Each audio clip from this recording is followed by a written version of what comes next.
करता था और आरती करने से पहले घंटी बजाता था। घंटी बजाते समय सबको आवाज लगा देता था, सबको बुलाता था कि मेरी काकी आ जाओ ने, काका आ जाओ ने, बुआ आ जाओ ने, फूफा आ जाओ ने, नाना आ जाओ।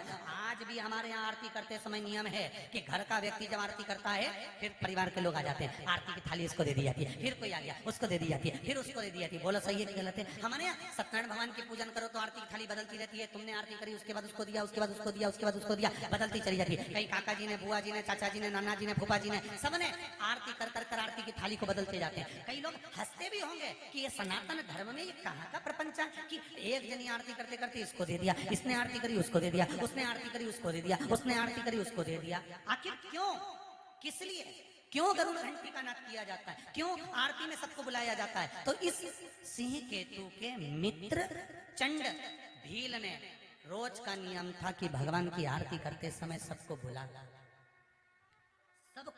था। तो इसने सबको बुलाना चालू करा। सबको बुलाते बुलाते इसका नियम था, आखिरी में पत्नी को आवाज लगाता था कि सुनो आरती प्रारंभ हो रही है, आ जाओ, जल्दी आओ। और आज ये भूल गया कि मेरी पत्नी तो जलकर भस्म हो गई थी, बस आरती की थाली हाथ में थी और चंड ने पुकारना प्रारंभ करा, सुनती हो देव अधिदेव महादेव की आरती प्रारंभ हो रही है, जल्दी आओ, जल्दी आओ। और आरती शुरू हुई। भगवान शंकर के शिवलिंग के ऊपर दीप की बाती जाती है और पत्नी दौड़कर जले हुए मकान में से बाहर निकल कर आ जाती है। धधकते हुए उस अग्नि में से पत्नी निकलकर बाहर खड़ी हो जाती है।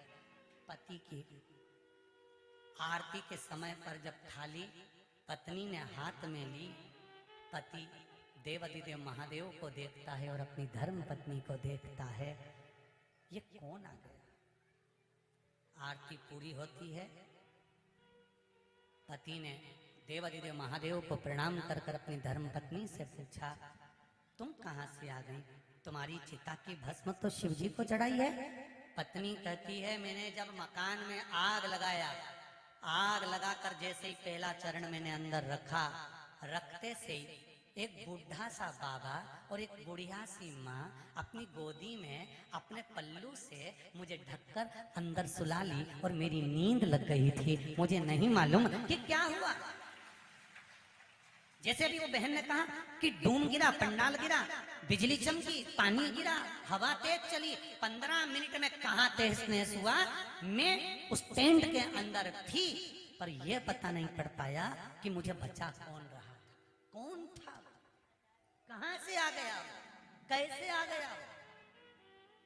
ये बेटी वेंटिलेटर पर पड़ी थी, कहां से शिव आ गया, कहां से बचा लिया।